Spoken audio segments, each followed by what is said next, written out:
Por cierto, el presidente de los Estados Unidos autorizó a la Fuerza Aérea de Norteamérica a derribar cazas venezolanos si representan una amenaza para los Estados Unidos. Cazas modelo F-35 están siendo enviados al Caribe para combatir el tráfico de drogas, según el Pentágono. En la firma de la orden que cambió el nombre, Trump se dirigió al general de la Fuerza Aérea diciendo que los militares pueden derribar cazas venezolanos.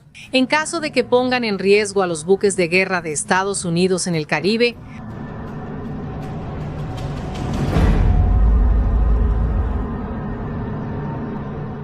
Septiembre de 2025. El Mar Caribe enfrenta una tensión inédita en décadas. Buques de guerra estadounidenses patrullan las aguas venezolanas. Miles de soldados han sido enviados a la región. La justificación oficial: combate al narcotráfico. Pero todos saben que la verdadera presión es sobre él. Nicolás Maduro. En Caracas, la capital venezolana, el ambiente es de preocupación. El régimen venezolano sabe que los estadounidenses no están bromeando. Y entonces, en medio de esta crisis, Venezuela toma una decisión que pocos esperaban. En la mañana del 4 de septiembre, 2 cazas F-16 despegan de una base militar venezolana. Su destino, el United States Ship Jason Dunham, un destructor estadounidense equipado con misiles guiados y sistemas de defensa de última generación. ¿Esto es una provocación? El sobrevuelo duró minutos, pero fue suficiente para generar consecuencias.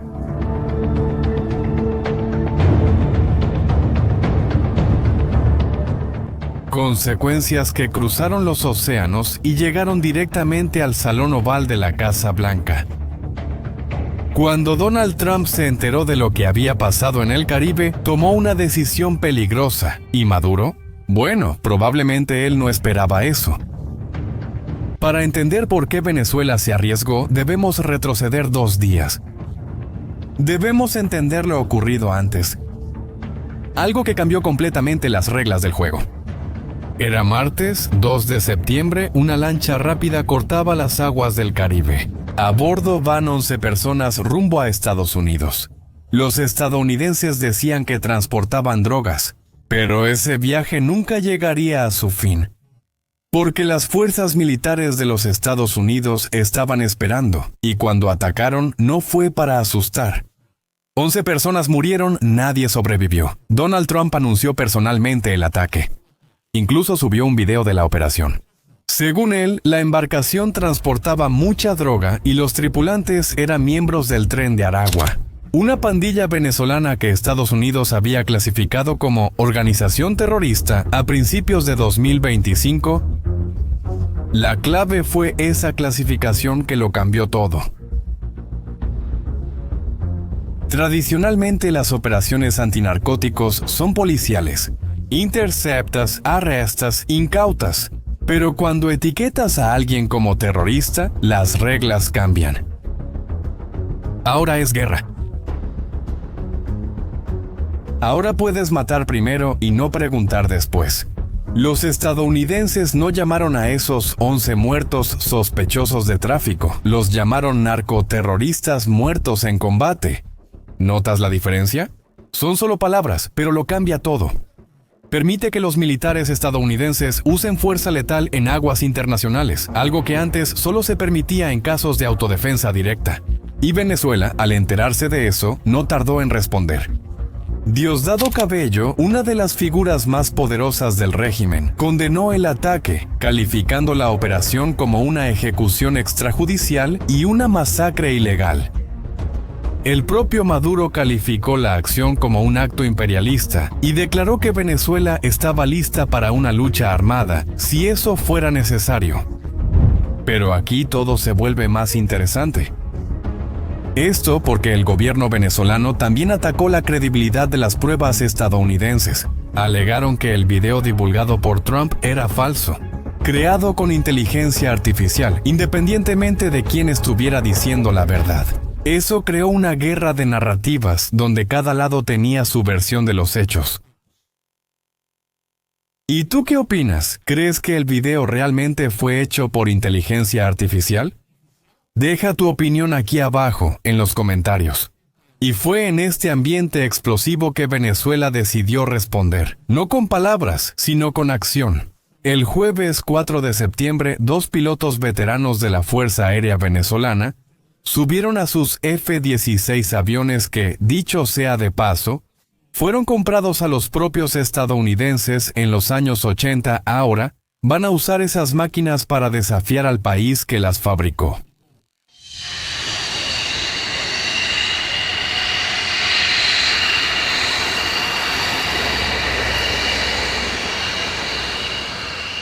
Del otro lado, el United States Ship Jason Dunham, que, dicho sea de paso, no es cualquier barco.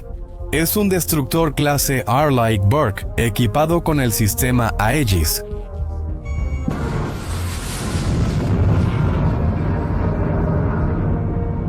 Imagina una fortaleza flotante capaz de detectar e interceptar múltiples amenazas simultáneamente, misiles, aviones, submarinos. Su radar puede ver a cientos de kilómetros de distancia, con 96 celdas de misiles listas para disparar. Haz una pausa y piensa. Contra ese barco están 2 F-16 de los años 80 con radares que alcanzan unas cuantas decenas de kilómetros. Sistemas de armas que están generaciones atrás de los estándares modernos. Cuando te das cuenta de la disparidad, es normal preguntarse, ¿pero por qué diablos Venezuela haría eso? ¿Por qué enviar 2 aviones obsoletos contra uno de los buques de guerra más avanzados del mundo? Y la respuesta es simple. Lo que hicieron no se trataba de ganar una batalla, se trataba de enviar un mensaje.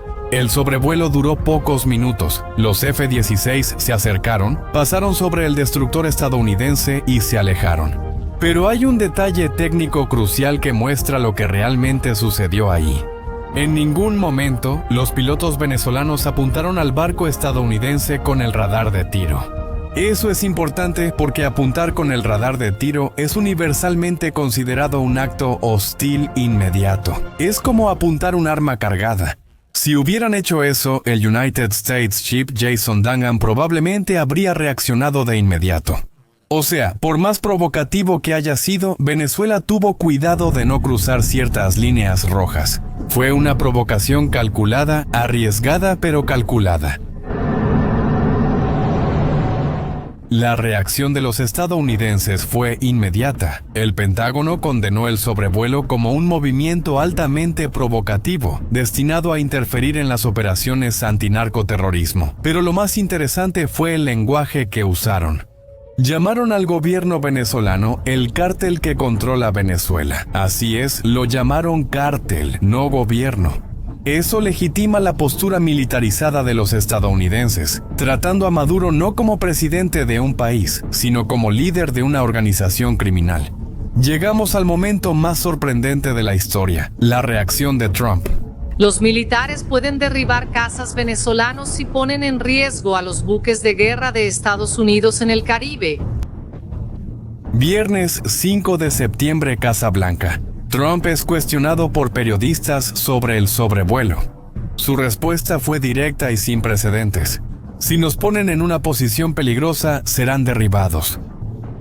Yo diría que van a meterse en problemas, les haremos saber eso. Escuchamos que eso pasó, pero en realidad no había terminado. No como lo describieron, pero yo diría, general, que si hacen eso, usted tiene la opción de hacer lo que quiera. Pero él no se detuvo ahí. Trump se dirigió directamente al general Dan Kenney, jefe del Estado Mayor Conjunto, que estaba presente, y dijo: si nos ponen en una posición peligrosa, usted y sus comandantes pueden decidir qué hacer.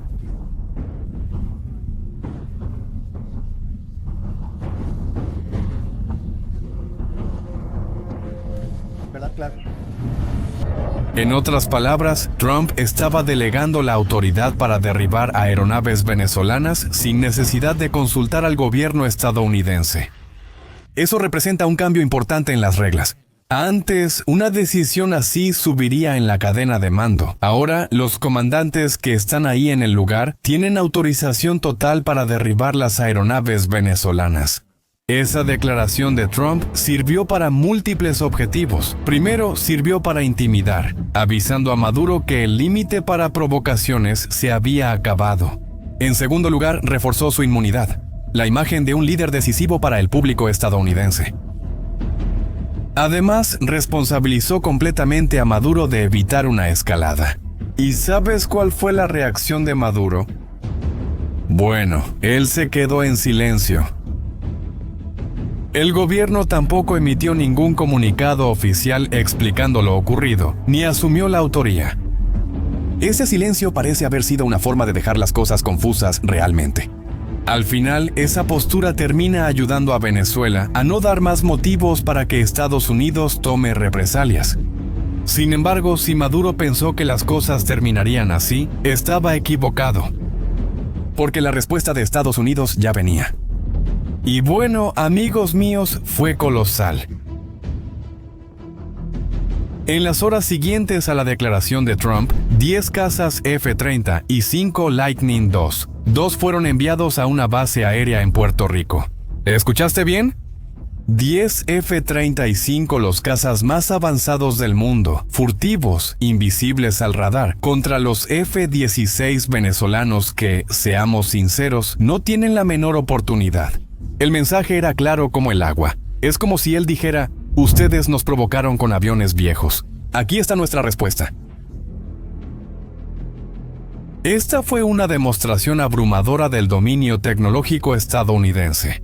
Después de todo, los F-35 pueden detectar, rastrear y eliminar a los F-16 venezolanos antes de que los pilotos venezolanos siquiera sepan que están siendo atacados.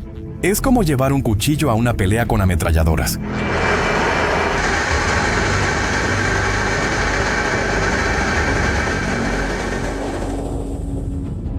Pero las consecuencias de esa acción no se detuvieron ahí.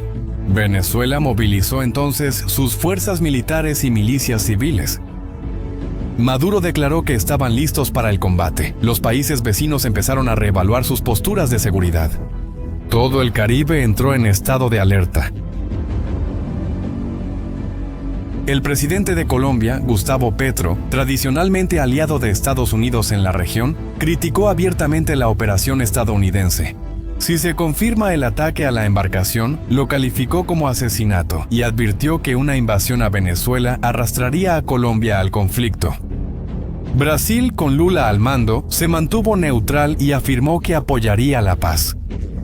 Rusia y China aprovecharon para criticar el intervencionismo estadounidense y marcar sus puntos geopolíticos. Pero tal vez la consecuencia más duradera de todo esto sea el precedente legal que se estableció. Al etiquetar a una banda de narcotráfico como organización terrorista, Estados Unidos creó una justificación para usar fuerza militar letal contra grupos criminales en aguas internacionales. Eso cambia fundamentalmente las reglas del juego en la lucha contra el narcotráfico. Antes, esas operaciones eran policiales, a veces con apoyo militar. Ahora pueden ser de combate. La diferencia es que ahora ya no necesitas arrestar y preguntar después. Ahora, simplemente pueden eliminar la amenaza. Al final de cuentas, Maduro logró movilizar apoyo interno, mostrando que estaba enfrentando al imperio americano. Trump, por su parte, logró demostrar fuerza militar y establecer nuevas reglas más agresivas. Ambos lados de cierta forma salieron ganando políticamente. Mientras tanto, el Caribe, una región que era relativamente estable, ahora vive bajo tensión militar. Y esta escalada mostró cómo las situaciones pueden salirse de control rápidamente. ¿Y tú qué opinas? ¿Crees que Venezuela actuó correctamente o fue irresponsable al hacer ese sobrevuelo? Deja tu opinión en los comentarios. Si te gustó este análisis, suscríbete y compártelo con quienes se interesan en estos temas. Hasta la próxima.